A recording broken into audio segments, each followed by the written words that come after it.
Brevard County investigators are actively looking for a group of shooters responsible for opening fire in a Melbourne neighborhood.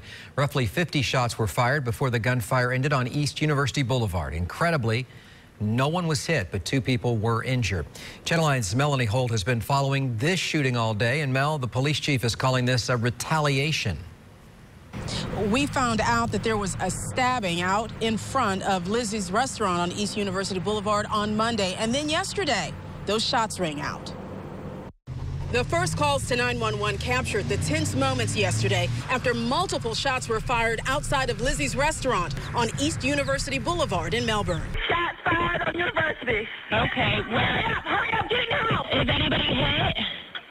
I don't know, honey. Tell this fired like it's okay corral. We have gunshots fired.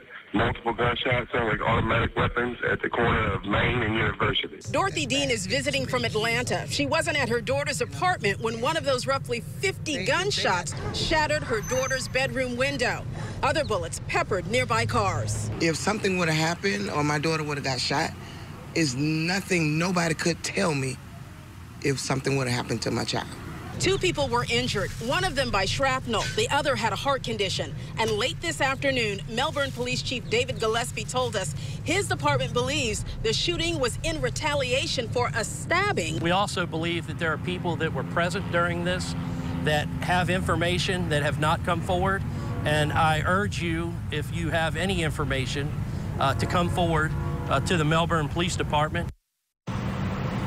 We're told that stabbing victim was critically injured. At this point, the chief doesn't have any reason to believe there will be any additional retaliation, but there are added patrols in that neighborhood tonight. Live here in Melbourne, Melanie Holt, Channel 9 Eyewitness News.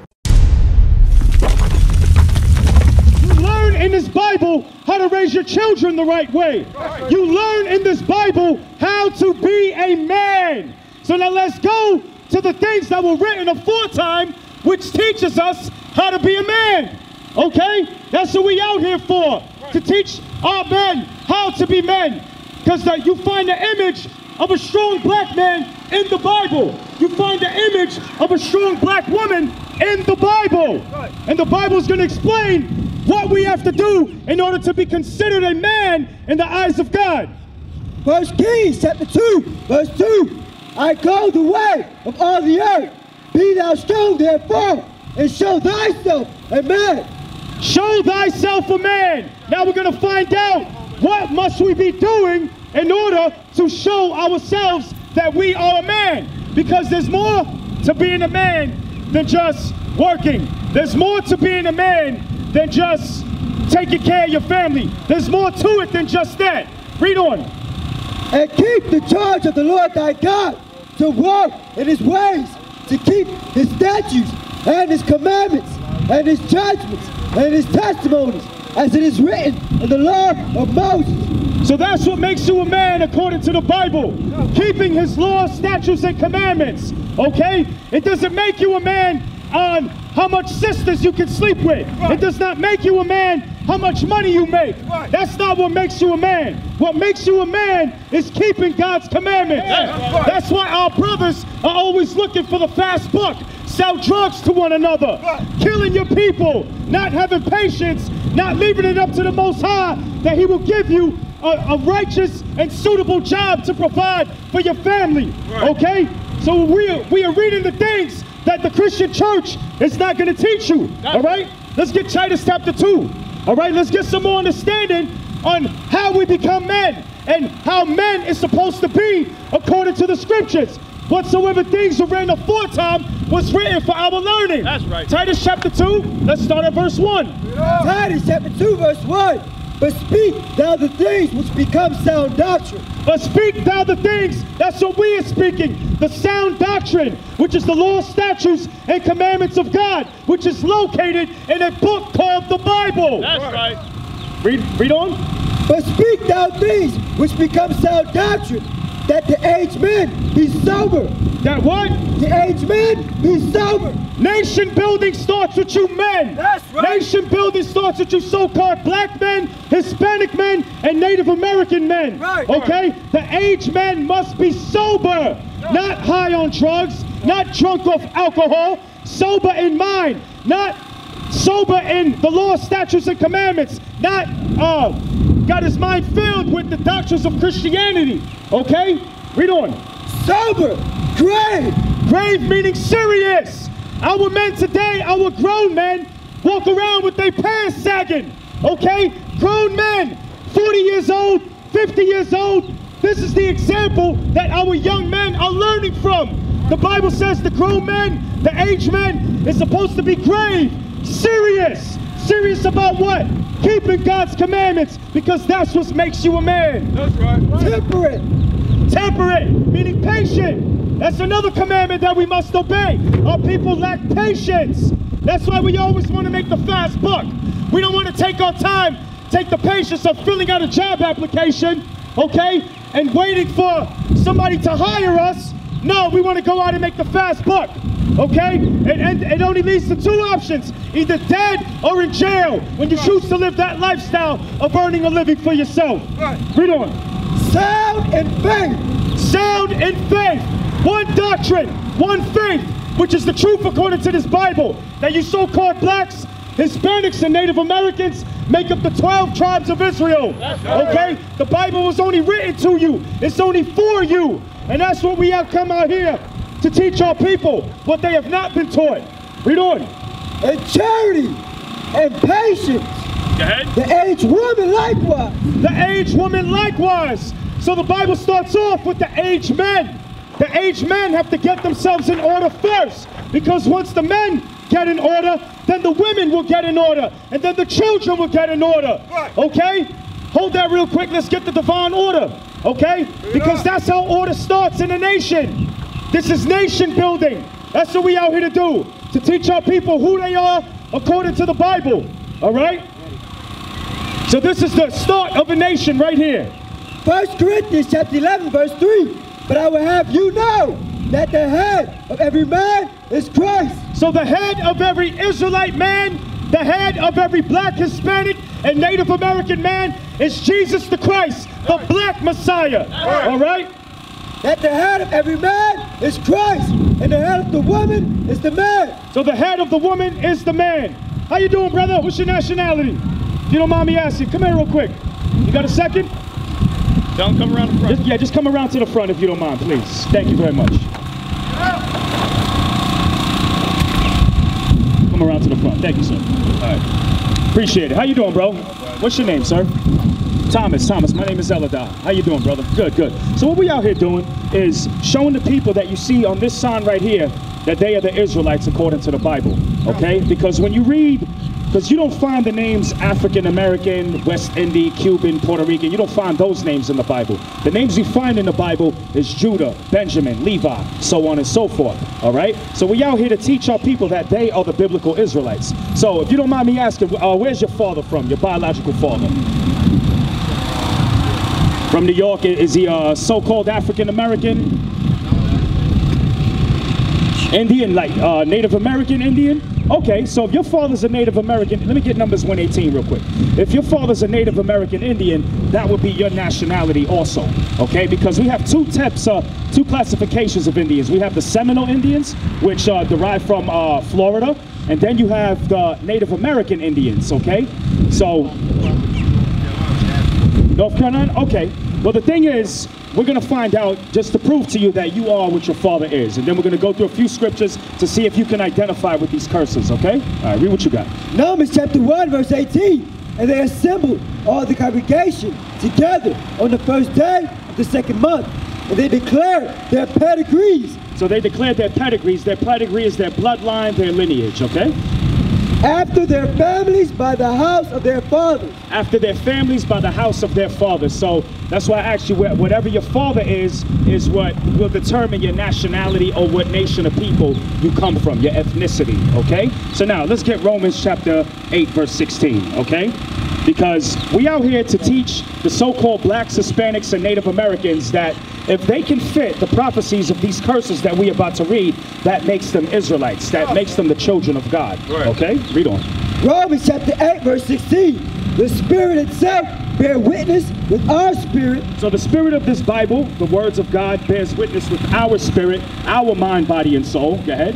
That we are the children of God. All right, now let's get Deuteronomy chapter 28. So now we're going to go through these curses because are you familiar with Moses and the Israelites? Okay, so we're going to go through some of these curses because Moses was speaking to the Israelites in the wilderness after they came out of Egypt. Let me get 27 and 1, all right? So we're going to prove to you who Moses is speaking to, okay? And if you have any questions, feel free to interrupt. That's what we're here for, okay? Deuteronomy chapter 27, verse 1. And Moses, with the elders of Israel, commanded the people, saying, keep the commandments which I command you this day. So in the book of Deuteronomy, Moses is speaking to the children of Israel, okay? Now let's get Deuteronomy chapter 28, verse 15. Let's start at verse 1. Deuteronomy chapter 28, verse 1. And it shall come to pass, if thou shalt hearken diligently unto the voice of the Lord thy God. So it says, it shall come to pass, a future prophecy, if thou, meaning the Israelites, if we will hearken diligently, listen diligently, go ahead. Unto the voice of the Lord thy God, to observe and to do all his commandments, which I command thee this day, that the Lord thy God will set thee on high above all nations of the earth. So if we listen to God's commandments, the promise that we would get is to be set on high above all nations. When you look at the so-called black community and so-called Hispanic community today, are we set on high above all nations? Because we're rebellious, right? And the next verse is going to explain why we're not set on high, okay? So if we kept the commandments, we'll be set on high. Now here's the opposite, okay? Verse 15, but it shall come to pass, if thou wilt not hearken unto the voice of the Lord thy God. So now it shall come to pass, another future prophecy, if we will not listen to the voice of God, which is the Bible, to observe, to do all his commandments and his statutes, which I command thee this day, that all these curses shall come upon thee and overtake thee.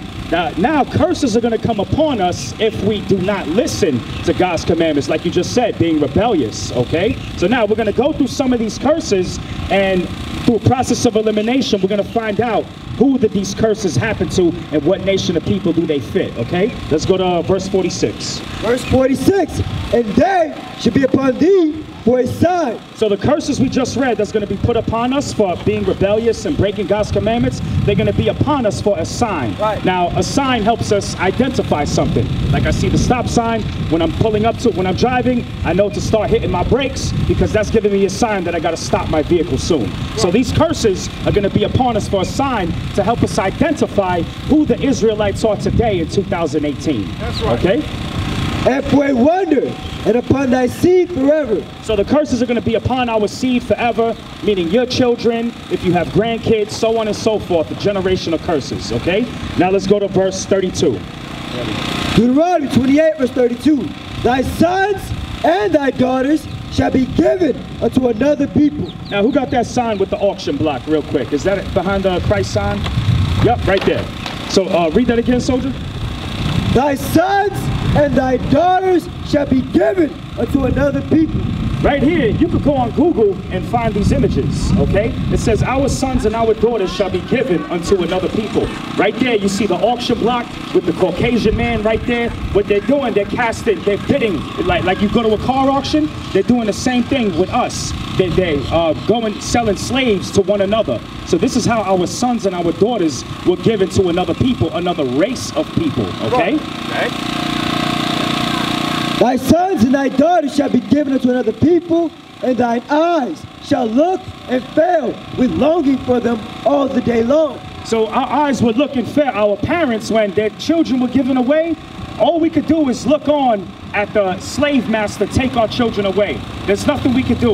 We would come home from an 8-hour, 9-hour day of work and never see our children again. This is biblical prophecy. Our prophecy became black history, black and Hispanic Israelite history. Okay, read on.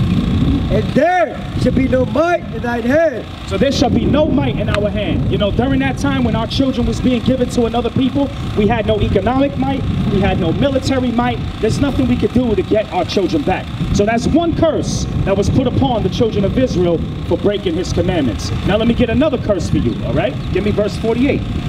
Verse 48, Deuteronomy 28, verse 48.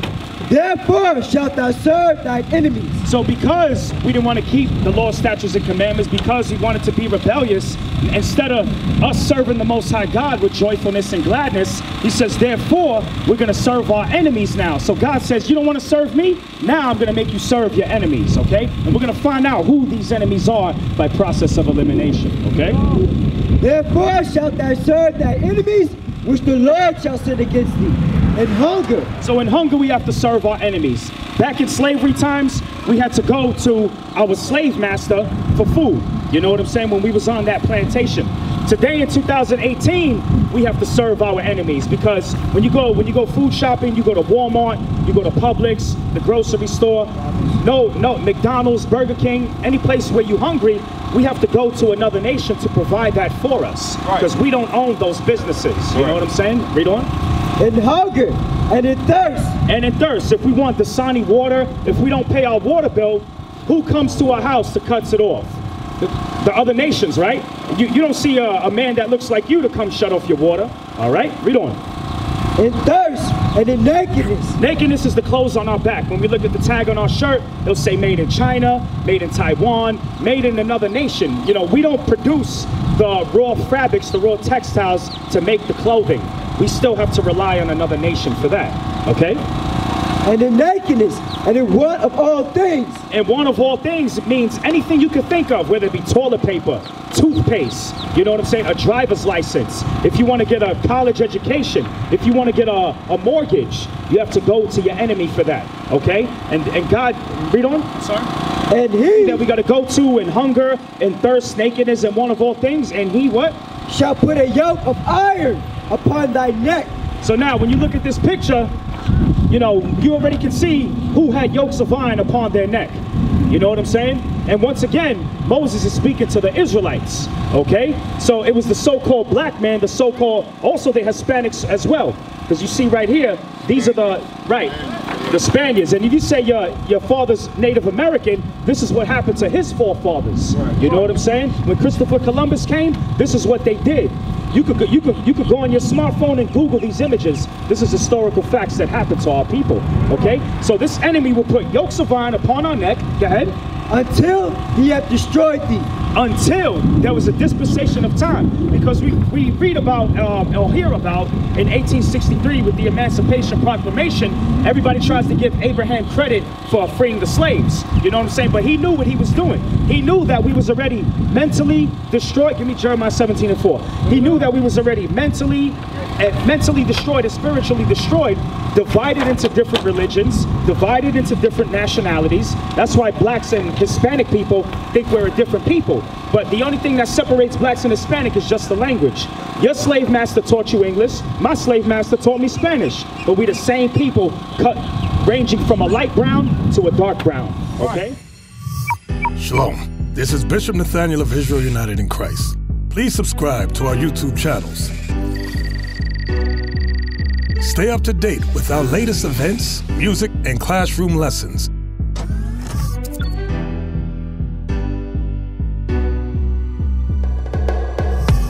IUIC plans to continue visiting different countries where this gospel has not been preached before. IUIC needs your help in pushing this truth.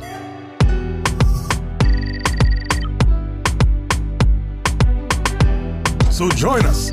Subscribe to our Instagram, Facebook, Twitter, and podcasts, and stay up to date with us.